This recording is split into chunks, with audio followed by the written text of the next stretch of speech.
অনুষ্ঠান বাড়ির ভেজ ডালের যে স্বাদ, সেই স্বাদ বাড়িতে কিভাবে আনবেন সেটাই আজকে দেখাবো।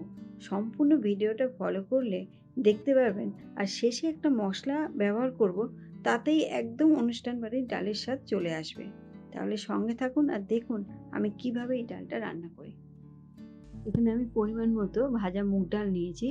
এখানে কিন্তু সোনা মুগ ডালটা নিতে হবে, আর ডালটা কিন্তু মিডিয়াম ভাজতে হবে। ডালটাকে এবার ভালো করে ধুয়ে নেব।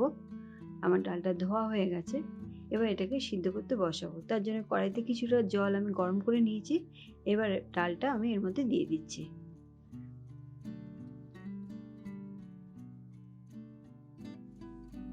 এবার এর মধ্যে 1 চামচ নুন দিয়ে দিলাম। পরে আবার স্বাদ মতো দিয়ে দেবো। সামান্য হলুদ দিয়ে দিলাম আর কয়েক ফোঁটা তেল দিয়ে দিলাম। এবার ডালটা ফোটা অবধি আমি অপেক্ষা করব। এই যে ফুটে উঠেছে, আর যে ফেনাটা উঠেছে, ফেনাটা কিন্তু হাতটা দিয়ে কেটে ফেলে দিতে হবে, না হলে কিন্তু ডালের স্বাদ পাবেন না ঠিকঠাক।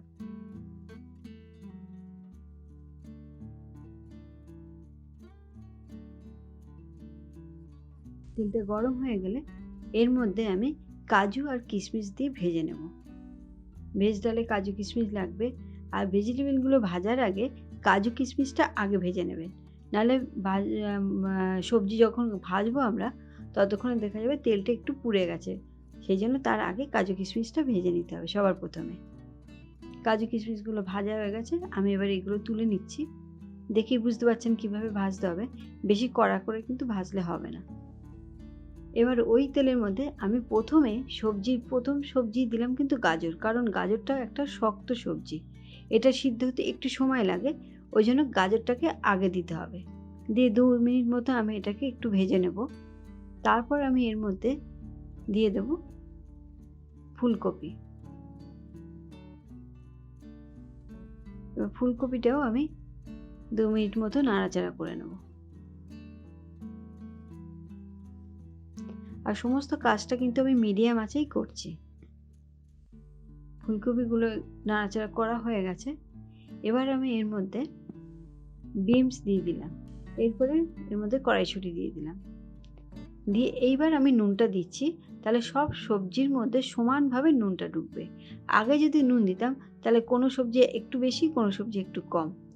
এই প্রত্যেকটা স্টেপ যদি আপনারা ফলো করেন তাহলে ডালের স্বাদ একদম অনুষ্ঠান বাড়ির মতনই হবে। আবারও একটু নাড়াচাড়া করে নেব। আমি সবজিগুলোকে 70% মতো ভাজবো, বেশি কড়া করে কিন্তু ভাজবো না।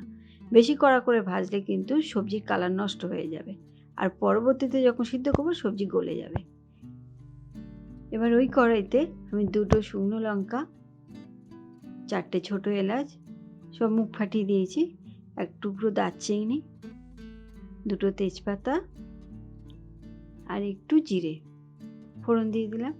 এবার ফোড়নটা হোক, গন্ধ যখন বেরোবে তখন এর মধ্যে 1 চামচ আদা বাটা দিয়ে দিলাম আর 1 চামচ মতো লঙ্কা বাটা দিয়ে দিলাম। ঝালটা যে যা আন্দাজ মতো দেবেন।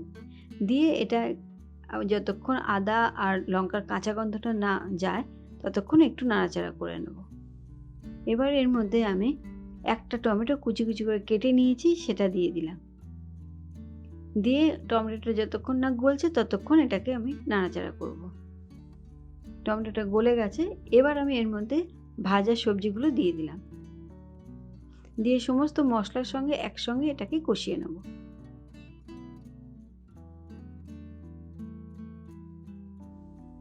তারপর সিদ্ধ ডালটা এর মধ্যে দিয়ে দিলাম।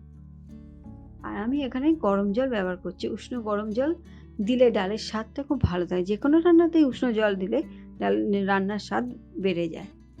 1 চামচ চিনি দিলাম, একটু ডালটা হালকা মিষ্টি ভাব হয়, আর অনেকগুলো সবজি পড়েছে সেই জন্য একটু চিনি লাগবে। 4টে কাঁচা লঙ্কা চিড়ে দিলাম। দিয়ে আবার একটু নাড়াচাড়া করে দিচ্ছি। এবারে আমি এর মধ্যে ভাজা কাজু আর কিশমিশটা দিয়ে দেবো। এবার কভার করে দিলাম বাদবাকি সিদ্ধটা হওয়ার জন্য।